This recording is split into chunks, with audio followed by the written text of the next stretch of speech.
2002-তে যখন আমাদের এখানে আমাদের রাজ্যে লাস্ট এসআইআর হয় তখন 28 লক্ষ নাম বাদ যায়, তখন কেউ কিচ্ছু বলেনি, এসআইআর নর্মাল হয়েছিল। এবার এত বছর বাদে যখন এসআইআর হবে তখন ন্যাকাকান্না শুরু হয়ে গেল।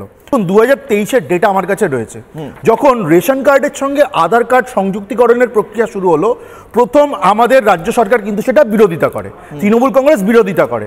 তারপর যখন চাপে পড়ে এবং যখন এই সংযুক্তিকরণ করতে বাধ্য হয় তখন কি দেখা যায়, এর আগে আমাদের রাজ্যে ছিল 10.5 কোটি রেশন কার্ড, হঠাৎ করে রেশন কার্ড কমে গিয়ে হয়ে যায় 8.5 কোটি, মানে 2 কোটি ভুয়ো রেশন কার্ড খালি আধারের সঙ্গে লিঙ্ক করে। তার মানে ভাবুন কি ধরনের জালিয়াতি এরা করেছে। বলছি কোন যুক্তিসঙ্গত মানুষ এটা বুঝতে পারছেন যে এই রাজ্যের শাসক দল সিস্টেম্যাটিক ভাবে এখানে জাল ভোটার কার্ড এবং আধার কার্ড ইস্যু করেছে।